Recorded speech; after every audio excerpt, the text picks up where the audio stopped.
Britt, a lot of people are out here trying to manifest their dream life, but they're secretly drowning in things like trauma, self doubt, and negative thoughts.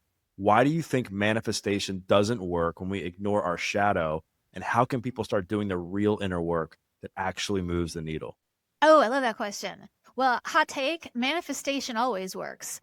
But if you do not know which part of you is manifesting, you're going to get stuff that you didn't expect or want and then go, it didn't work. But like, what if manifestation always worked? Okay. And my disclaimer here, so neither you nor I get floods of angry DMs or cancels. Here's the disclaimer. One, abuse is never the fault of the person being abused. So, like, it's not you manifested a domestic violence relationship, so it's on you. I've been in that relationship.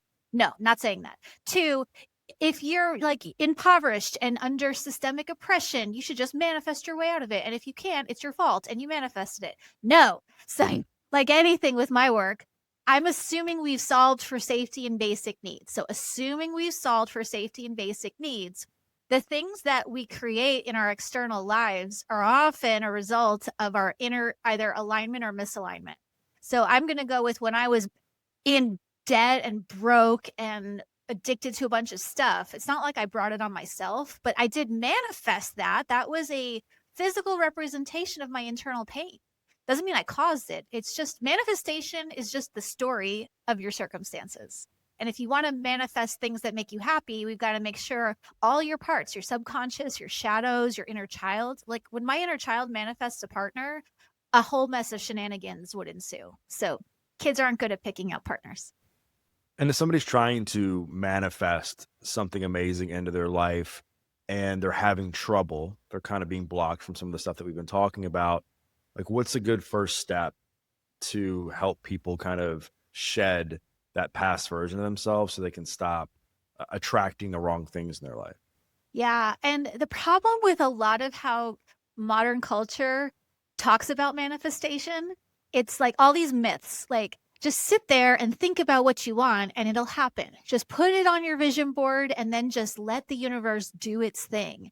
And it's like manifestation is a collaboration between you and the other things that we don't understand and some people call God or source consciousness or what the universe, whatever you want to call it.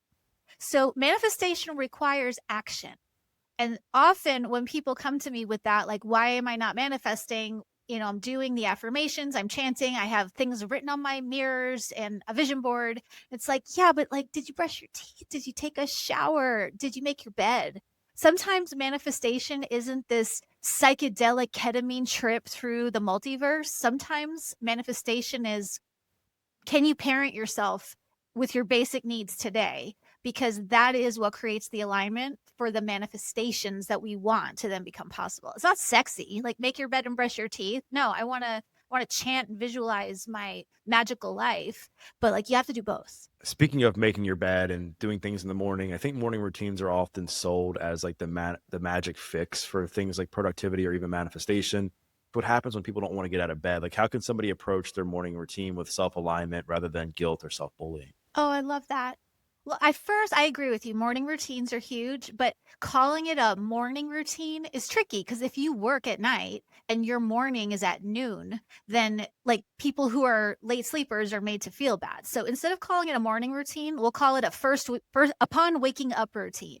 The things that you do in the first 30 seconds of waking up have a huge role in shaping your day. So if you can't get out of bed, your morning routine doesn't have to be take a shower, run 6 miles, do a cold plunge, and then journal for an hour. If you can't get out of bed, your morning routine or your wake up routine might be instead of doom scrolling on TikTok, what if you rolled over and put on like a YouTube video of someone inspiring?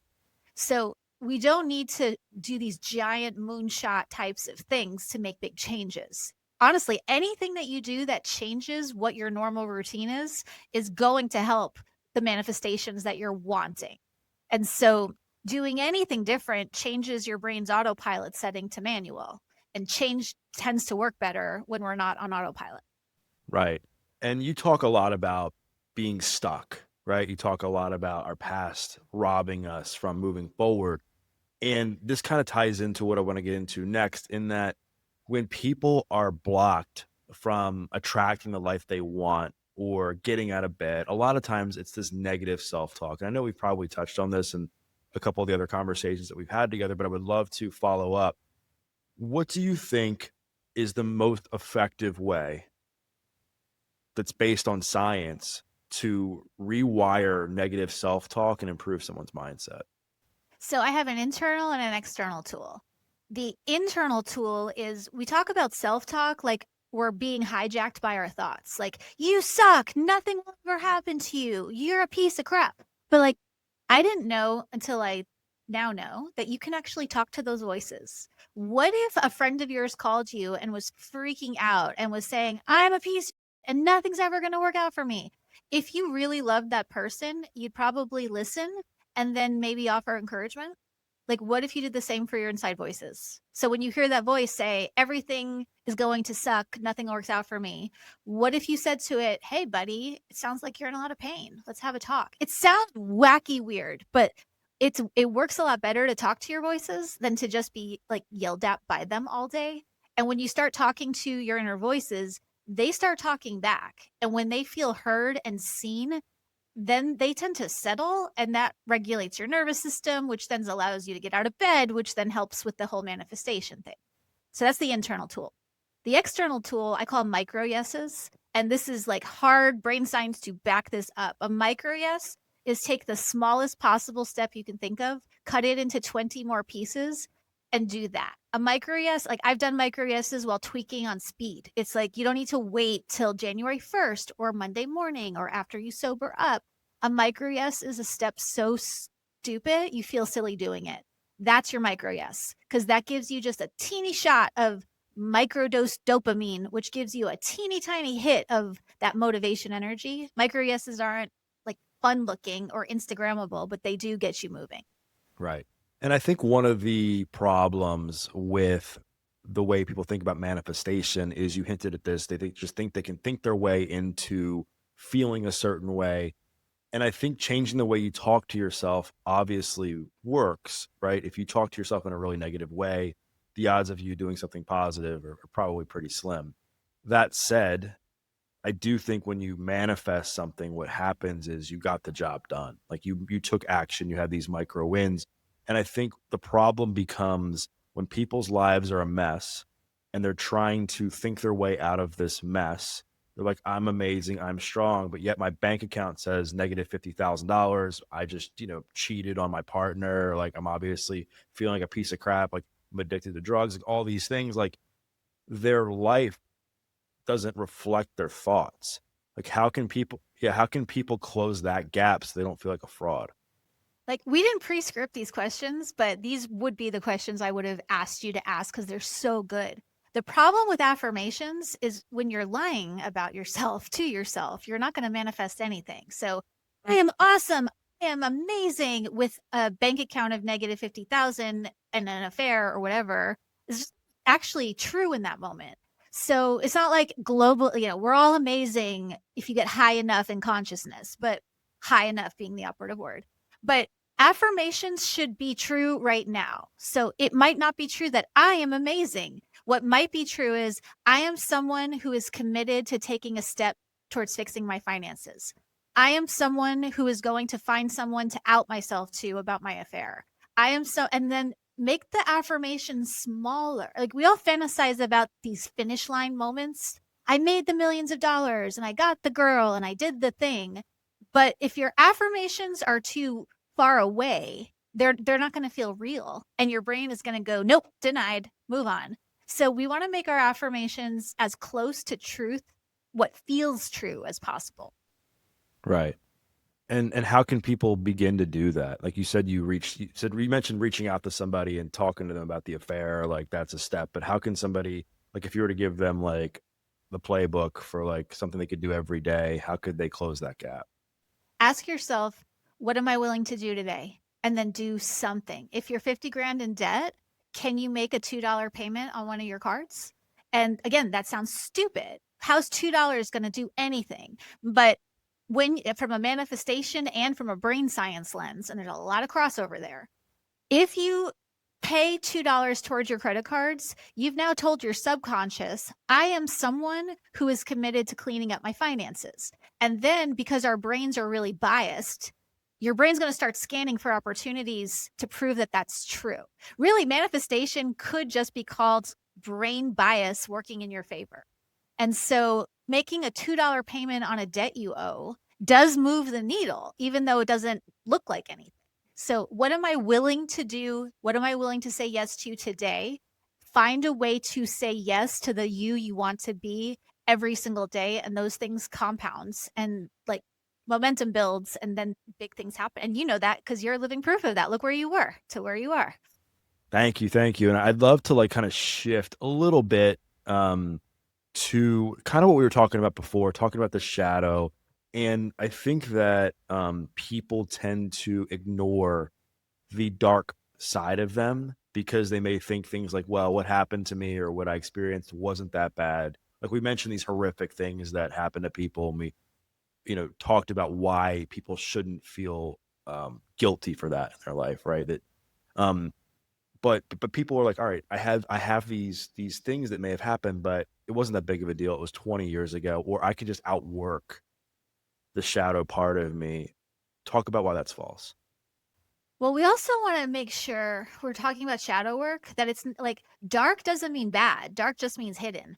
And so when things are hidden, it could be that there's a trauma you're not dealing with that's hidden. But often people are more shadowed from their good qualities than from their bad qualities. Like most people are really quick to say, yeah, I'm a terrible this and I'm a procrastinating that. But people can shadow their power, their talents. They can shadow any of that. They can shadow their abundance. They can shadow their capacity to manifest. So all a shadow is psychologically is anything that we're not connected to about ourselves. And so if you're saying it was 20 years ago, it shouldn't bother me. What I would say is, well, I'm not here to argue with you, but like, how's your life working?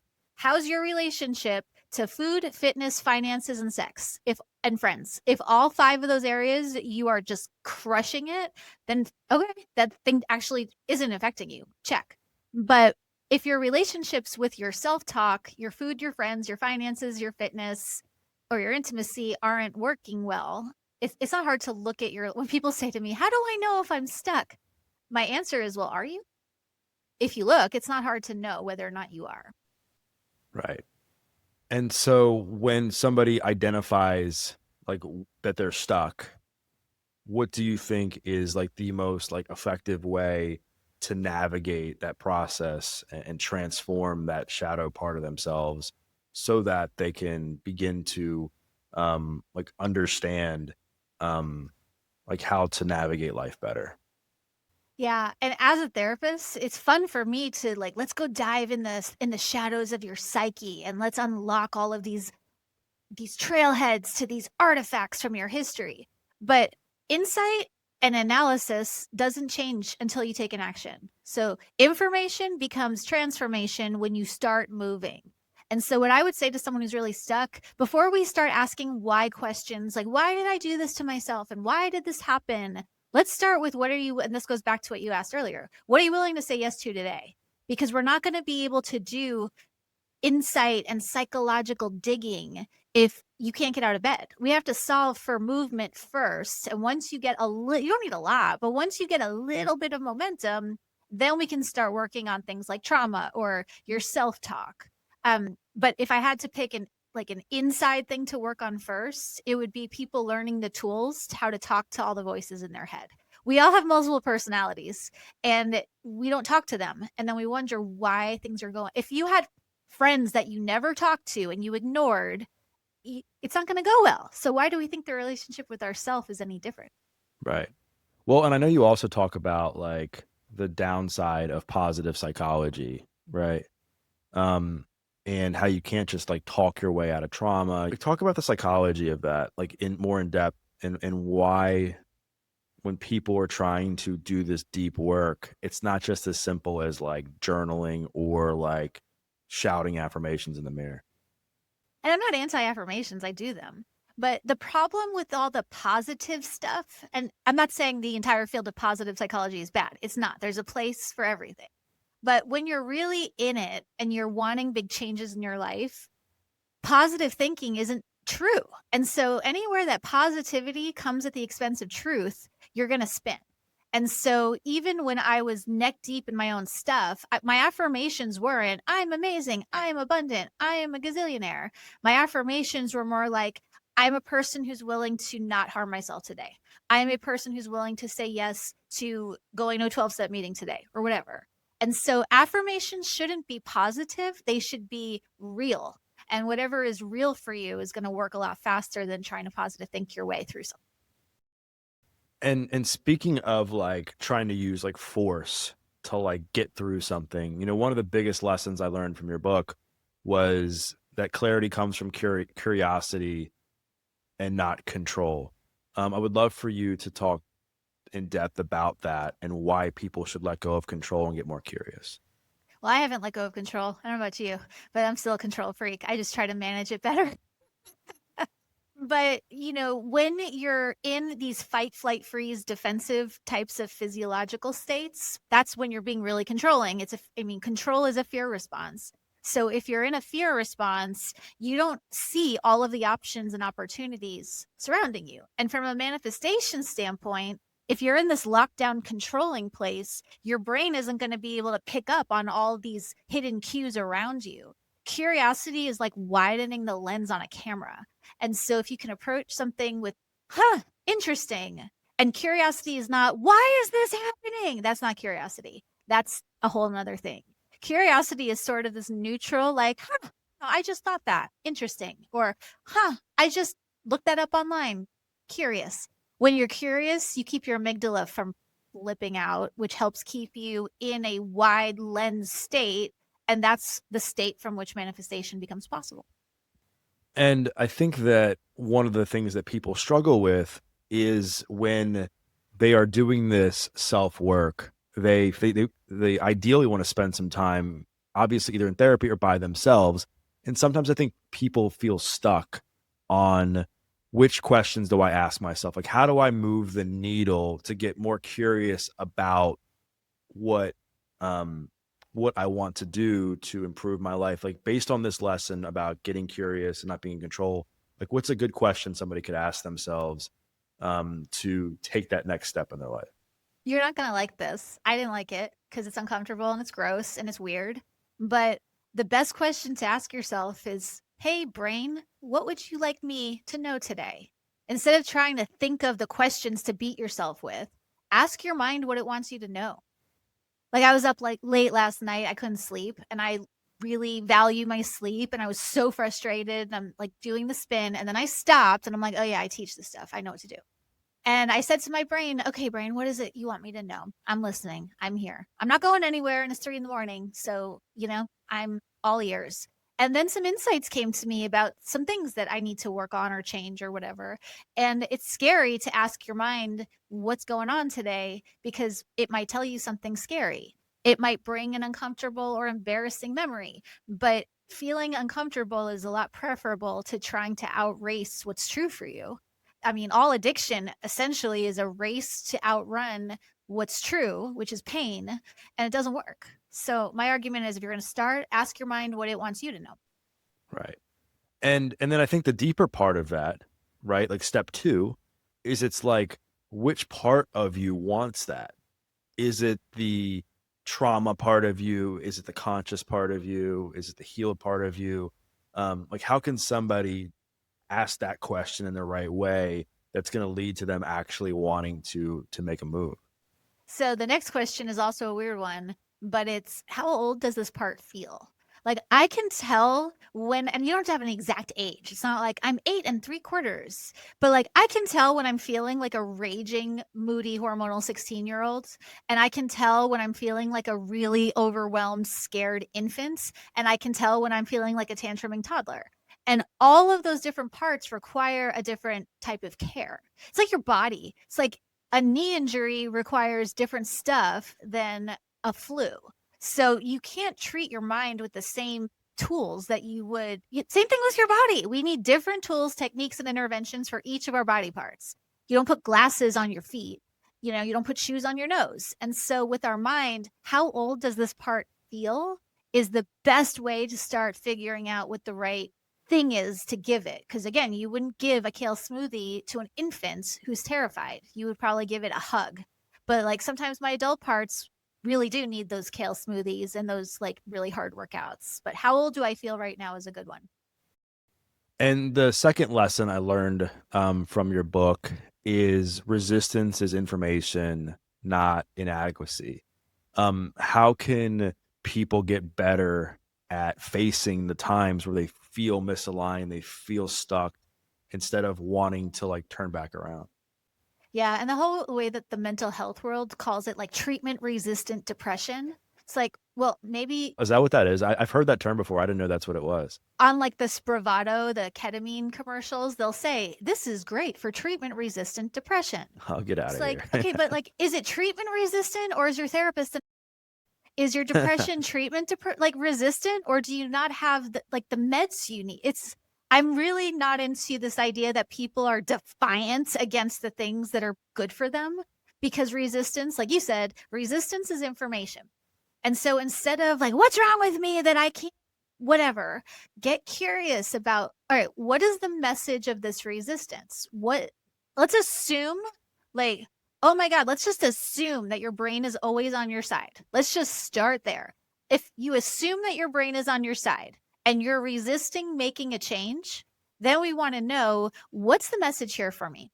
And then not beating yourself up. It's like you have parts of you who want the good things and you have parts of you who are not super into the healthy things. And if there's room for all of that without any of them getting to define you, it's a lot easier to stay out of the shame spiral.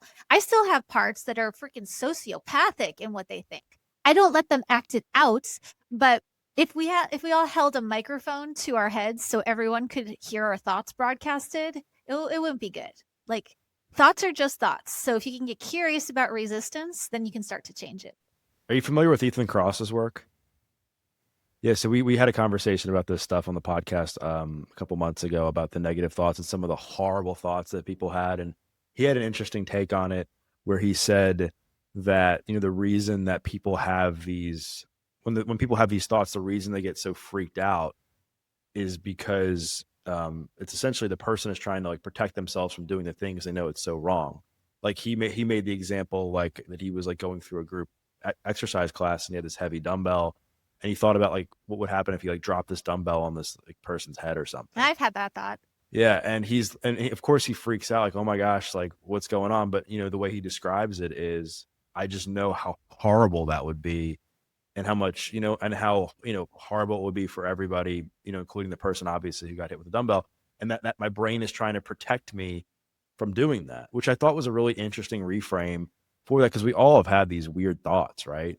I like that reframe. I'm not as nice about, like, I'm not as altruistic. Like, some of my parts are genuinely murderous because anytime you've been exposed to trauma, you're going to internalize that rage. You're going to internalize that pain. This is true for me. Like, I'm sure that's true for him.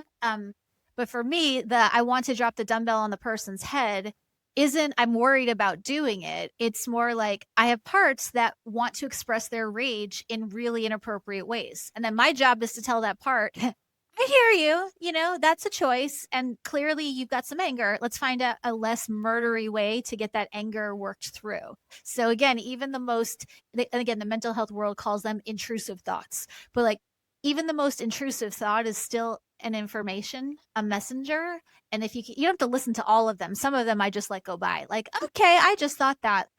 Noted. We're just going to let that one pass. If it comes back, I might pay attention. But thoughts are just information. Yeah. And what do you think is typically going on when someone is facing resistance? Like, is it they're making poor choices? Is it they haven't done the work? Like, what do you think is typically going on? Well, I don't do it's so easy to look at someone who's resisting things and blame them. And again, like all of my explanations are not excuses. It's not like, oh, that person's in pain, so they should get a free pass to do whatever. But resistance is a form of fear, which is a way we cope with pain. And whenever I would see anyone resistant, my first thought is, okay, there's a part of them who really fears whatever the change is. Because brains aren't wired for happiness, brains are wired for survival. So even good changes are still changes. And to our brains, which like patterns and predictability, any change is going to get registered as not good, and our brains will resist it. That's just how brains brain. Right. And I think a lot of times what happens too is when you're feeling kind of stuck, I think it's the greatest time to get aware and to dig deep into what's going on in your life. Because, I think I look at times in my life where I felt stuck, and some of it was necessary, where it was like, all right, you need to slow the freak down because you are moving at a crazy speed in whatever it is you're doing. But the other thing is it allows you to kinda get, like you said, more curious and say, "Okay, like, what are my habits looking like? What's my sleep like right now? What's my relationships like right now?" And to really do some work and be like, "All right, what are these areas of my life look like, and how can I make these small improvements?" Do you find that to be true? I do. And in a perfect world, anytime anyone is spinning, it's like, yeah, let's go do some deep work.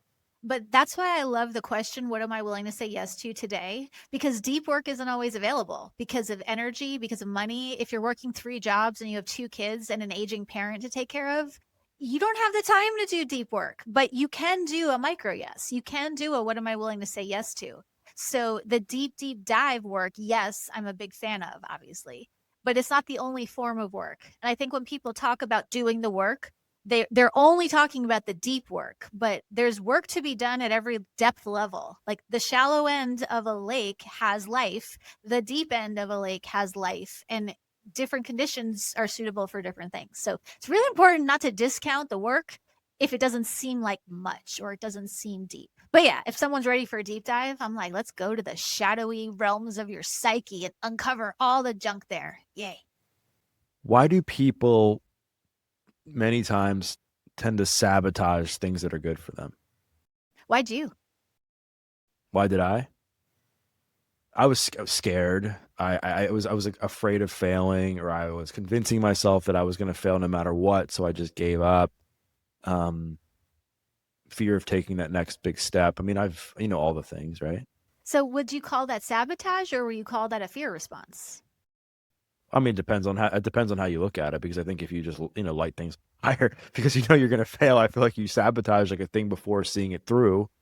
I mean, right? So, I mean, I guess, like, for example, like, there was times in early in my career in business where I wanted to start a project that I actually thought would have been really good, but I was like, it's gonna take so long for me to make money, or it's not gonna work. So without even seeing it through, I would just, quit, like, a month in. So, I mean, yeah, I think, yes, it was fear, but I also, like, sabotaged it because I didn't see it through. We do mess up our plans and annihilate our sanity, but like the sabotage behavior is not the intention. Sabotage is the external manifestation of the internal fear that's not getting dealt with. And this is why when I said earlier, manifestations always work. If you're in a fear state, you're going to manifest fear stuff, and sabotage is one of those things. Yeah. And so how can people stop sabotaging or being afraid of things that in the moment might be tough and scary, but long term will be good for them? Well, like from a manifestation standpoint, anywhere you're trying to stop doing something, you're actually affirming the negative. So if I say I want to stop smoking, I am now focusing on smoking. And now all I'm going to want to do is smoke. So, and New Year's resolutions, they've done studies that additive resolutions work better than subtractive. So instead of I'm going to stop drinking, it's I'm going to start getting up at 6 in the morning and going for a run. Or I'm going to say no to happy hours after work. Or that's another negative one. I'm going to say yes to going out with friends who don't drink after work. And so, if you want to stop a behavior, we don't want to affirm the behavior by focusing on it. So, again, this is not think positive. This is for everything you want to stop doing, there's something that you want to start doing. So, it's not I want to stop sabotaging, it's I want to start being more aligned. Okay, great. That goes back to what are you going to say yes to today? I want to get into the third lesson that I learned from your book, which was that alignment beats hustle. And I know hustle culture has gotten a bad rap over the last few years, specifically regarding burnout. But I do think, in my opinion, like, I think where people get it wrong is, like, you have to, like, if you want to build a business, like, you have to work. You can't just, like, be like, all right, because I'm aligned, I only have to work like 10 hours a week, right? You have to, like, get after it. Um, so what's your take on why alignment, in your opinion, is much better than hustle. So when I say alignment over hustle, I'm not saying I'm like with you and I own a business and I write books and I do lots of things and I have lots of projects. So I'm not saying you're not going to grind. But when you are hustling for just the external rewards, the money, the fame, the social media likes or whatever, hustling creates burnout because you're not checking in with your alignment.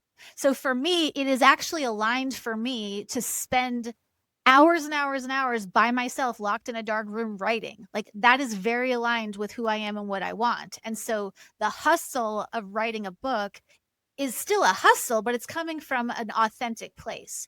But when I worked in the corporate world, I'd be working 100 hours a week, but that's not what I wanted. That's not what I was about. It's not who I was. And so I burnt out and melted down and all of those things. So I should have said alignment first. And then sometimes that means hustle, but sometimes it means rest. And when I'm working from an aligned place, I recognize that I'm still human and I need to eat and sleep. And even if I'm grinding and hustling, I still am a human meat suit that needs things. Yeah. And so what do you think is like a big sign that somebody is out hustling and they're not in alignment? Well, are they like how do they speak to themselves and other people? What's their relationship with finance, fitness, friends, intimacy, and food? Like those things sound so just like, well, that's not very fun, but it's true. If you're hustling from a misaligned place, your relationships are going to be a disaster. You won't have anything that interests you. You'll be singular focused on your thing and not in a good way. Like there's a good way to be really laser focused and there's a not good way to do it. Alignment doesn't mean you're lazy and it doesn't mean you're giving yourself a pass on mediocrity. Alignment means you're putting it's like your spine. When your spine is aligned, you can lift more weights and you can do more workouts and do them safely.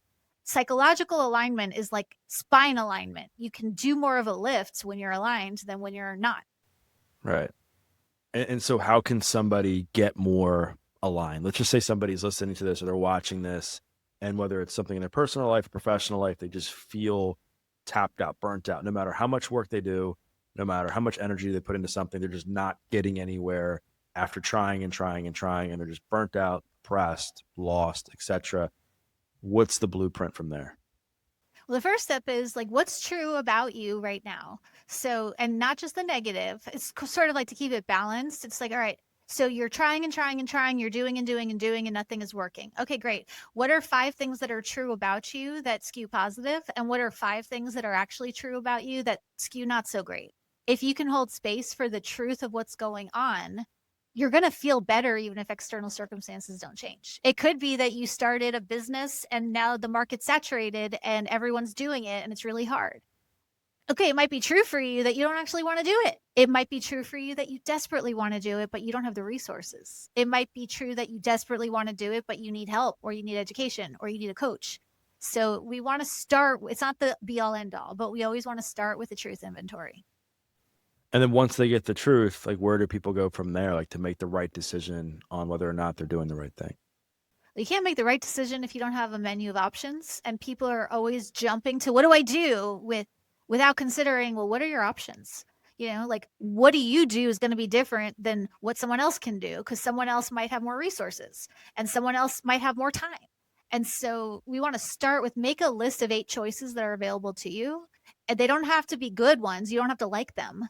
But anywhere we're aware of choice, our brain is going to be less reactive. And that will keep us in an aligned state to then figure out what to do from there. And what role does our core beliefs play in all of this that we've been talking about?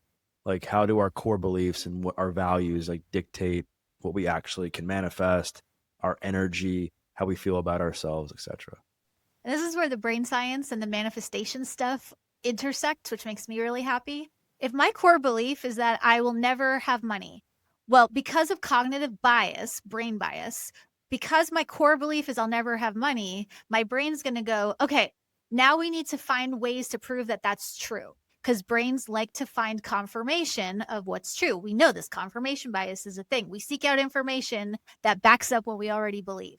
So if you have a belief about yourself that's not great, your brain is going to scan for ways to prove you right. And so That's why your core beliefs matter so much. Now, you can't just change your beliefs. That's not so simple. Like, just change how you think. And that's where trauma work and shadow work and manifestation work and all of those tools are really important. And micro yeses being my top one, because when you're so overwhelmed by what to do, you don't know what to do, you can always get a micro yes done. How can somebody like change their value system? Like, let's just say somebody like has values or they have beliefs that maybe were once accepted. Maybe there was somebody that loved to party. Maybe there was somebody that loved to like, go out and do a bunch of drugs or loved, just love the idea of being in a different type of relationship or whatever the example is. Like, how can people make that shift so that they can actually make this transition smoothly to attract the life they want? Well, I was that person for a while. I know you were too. So you can't just change a belief by telling yourself, I now no longer believe in using drugs. It's like ask any addicts, how well Yeah. does that work? It doesn't, right?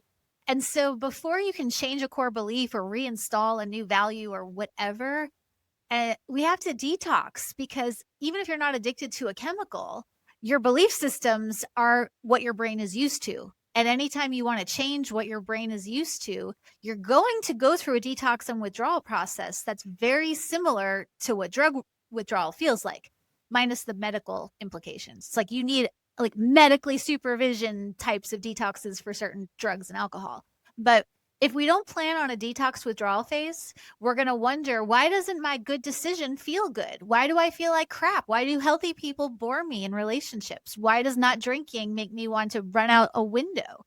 So we need to plan for at least 3 weeks, 3 to 4 weeks minimum of acute withdrawal before you try to change a thing. We got to detox off the thing. Like, I've detoxed off of drugs that are pill shaped, powder shaped, and people shaped. And like the people shaped ones were harder for me. Yeah, and I think a lot of times people they'll be like, "Why do I have anxiety? Like, why am I depressed? Why am I like feeling like crap?" And they're just afraid to like take away the drug, right? Because the drug, in many cases, like you take away the drug, like most problems go away, right? It's just really hard to do. It's so hard to do, but that is, someone addicted to heroin could come in and say, I'm doing affirmations and I'm doing my manifestations, and why isn't it working? And it's like, well, you're addicted to heroin. So we actually have to like stop the heroin before we can start the new stuff. And we know that we become addicted to our own chemicals. I think Dr. Gabor Mate talked about how we can become addicted to our own stress hormones, and that cycle of cortisol and adrenaline that's generated by anxiety becomes its own addiction loop. Totally. And I also think that people can become addicted to doing the work. I'm not sure if we've covered this before or not, but I know I have on the show where people, while I think that healing and self awareness and personal growth is like a lifelong journey, I think people get overly obsessed with it. And then they make a mistake. They get into like a fight with their partner and they're like, oh my God, was that because something my mom said to me like 74 years Right. ago? You know what I mean? How can people have a healthy balance between like healing and just not like digging into your past with every little thing that comes up in life? It's so exhausting. Oh my God. If I had to go dumpster diving in my trauma history every time I got triggered or every time I did something or said something wrong, I would never go anywhere.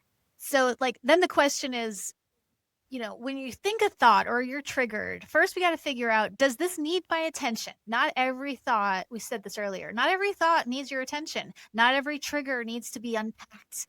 So ask yourself, does this need to be ignored? Does this need to be listened to? Does this just need a coping skill in the moment? Like, sometimes when I'm anxious, I don't need to figure out why. I need to do some breath work or get a fidget toy or eat something or whatever. So we want to actually come up with a menu of indulge it, ignore it, distract it, or soothe it, or listen to it. If you know you have options, you're not going to be tempted or as tempted to go diving in your past every single time.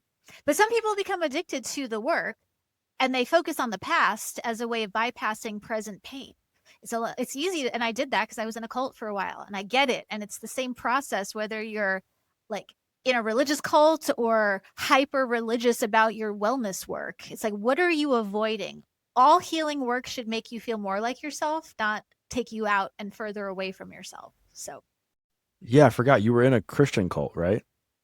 Like, what was the cult? Was it just a random Christian cult, or is it like a well-known one? Not Or all cults are like the sex and murder cults that you see. There's more of them than you'd think. And actually this year, I've been out of it for a while, but this year I saw in the news that the leader of it is now under fire for sexual predatory behavior, as they are all prone to do. It's like, when are we going to learn? But cult life is appealing because it offers you a just add water and stir and just bypass all your pain. Anytime healing work becomes a way to avoid pain, it's no longer healing. yeah. What do you think are some of the biggest mistakes people make when they are trying to heal? Like, what do people do wrong, um, that prevent them from actually like moving forward? So, one of the biggest things is minimizing and invalidating their small steps. Yeah, well, I put my shoes on and took a walk, but it's not like I went to the gym. It's like, yeah, I paid $2 on my credit card, but it's not like I'm not still in monster amounts of debt. If you're trying to train your brain into a more manifestation oriented place, you have to validate all your wins, even the stupid small ones, because that's what tells your brain, yeah, that was good. Keep looking for that. We want to manifest more of that. So let's go.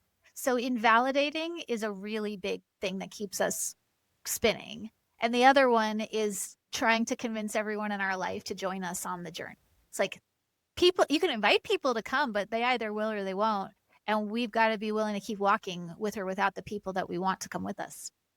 Right, and that becomes tough too because I think that again, I think we when we're talking about this, when we're talking in this conversation, we're taking out like abuse, all the horrific things that happen. I'm talking about general stuff, General stuff.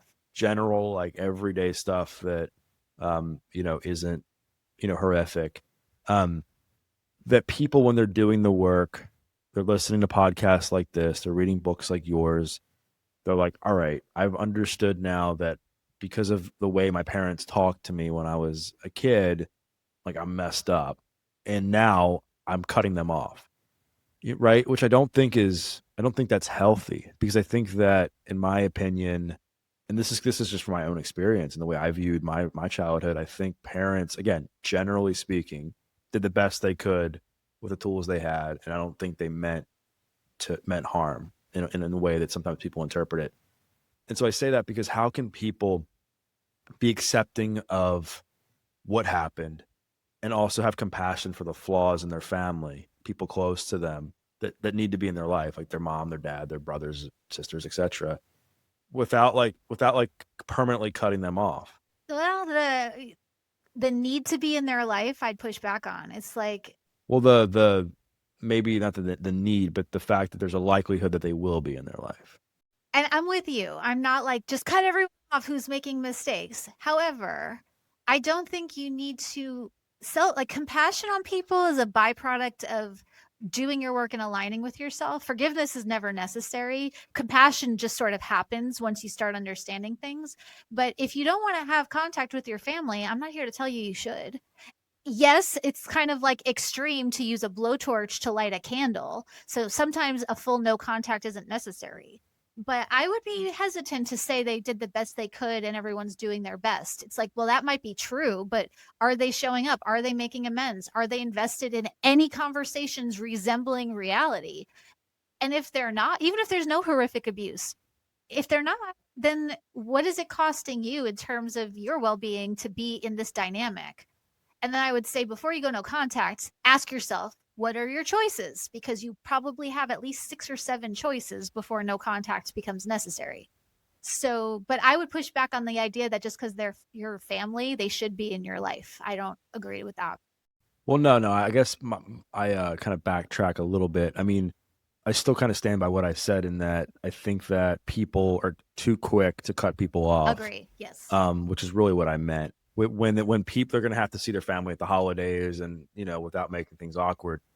But what I was also getting at is I think that again, this is just maybe just based on my own experience. Like the minute you think that people are malintentioned, or, and they're out to get you, I found in my experience, you adopt that belief for other people. And I found that it's just best for me to be like, all right, like, you know, I think that they did the best that they could. Whether or not that was the best for me, I mean, it's neither here nor there. But if I were to say, "Hey, every person that wronged me was out to get me, not to hurt me," Oh God. if you're not careful, like that belief, and people do this all the time. They walk around scared in life because they're afraid of making a choice, getting into a relationship, taking a job, because they're like, all right, look, it doesn't really matter. Like the world is out to get me. And then that creates a whole other subset of problem. It's a form of narcissism. The world is out to get me assumes that it's all about you. It's like most people aren't focused that much on you, right? So, like, if everyone's out to get me, I must be really important and I must be really like big. And if everyone's out to get me, everyone's focusing on me. And so it's sort of an unintentional form of narcissism. So I'm not saying come at life with the they're out to get me. But even if you neutralize the with the parents, they did the best they could. You still want to go back to what are my choices? No contact is a choice.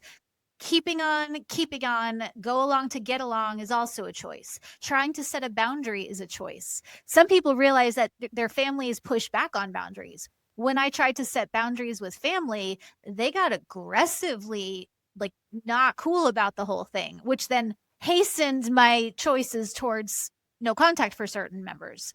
But like always go to what are your choices, and of those choices what feels the most aligned, because no contact for a minor mistake isn't actually an aligned choice. Right. And I think one of the things that has helped me tremendously um, is time. I think that when it comes to the stuff we're talking about, healing, relationships, manifestation, like time can be our best friend. Um, and being patient. And I think what also can happen is when you set a boundary with somebody, you express how you feel, they may take time to need time to process that. You know, they may need a week or a month, or maybe something else happens, like, oh my gosh, like Britt was right, or Doug was right, or whatever, you know, like, and then they come back around. So I would just say, like, obviously, unless it's like an extenuating circumstance where you feel like this person is threatening, a threat to you in some way, maybe just give it some time. And then that I think also will develop this habit for you to delay gratification and say, you know what, like this is going to help me manifest what I want in life because I'm not going to give up too quickly. This may help me achieve my goals because I know it takes time, and the work that I'm doing on myself to stop being so reactive is going to take some time. And so I just think developing that patience muscle, that delayed gratification muscle is incredibly important. I mean, specifically with every single thing we've been talking about. Agree. And that's where asking family members for time and space is often a better option than just cutting them off. It's like you may come to therapy and start to discover some things about your family. You may want to say to them, "Hey guys, love you. I'm working through some big stuff. I will probably need a month where you're not going to hear much from me, but like I'm not stonewalling you. I'm not like full ghosting. I just need a minute to work through some things." And a healthy family or a healthy enough family system will honor that. So you can actually figure out what your boundaries need to be by setting some lighter ones, because how someone responds to a boundary is a big tell of how intense the boundary needs to be. Talk about delayed gratification and getting better at that. You and I are both former addicts, right? And we've had to work really hard at transforming our relationship with gratification. And I don't think you need to be a former addict to do this. I think we all, given what's going on and how our attentions can be, taken from us within a matter of like milliseconds now, it's easy to get sucked into the instant gratification trap. How can we get better? So, not fun, but the tolerance of discomfort is a really big one. So, like, even if you're not a drug addict, if you're on your phone and I take your phone away from you while you're mid scroll and tell you now stop and pay attention to what happens in your body, you're going to want to jump out of your skin.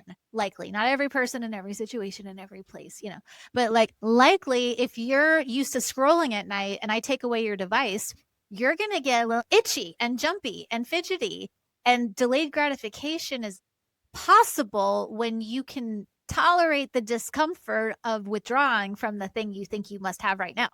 And that's true with drugs, and it's true with shopping, addiction, or compulsive gambling, or anything that we do that we probably shouldn't do because the better thing is coming later. We need to be able to tolerate the discomfort of not having the thing now. And distress tolerance is not a skill that is taught, and it should be. Yeah.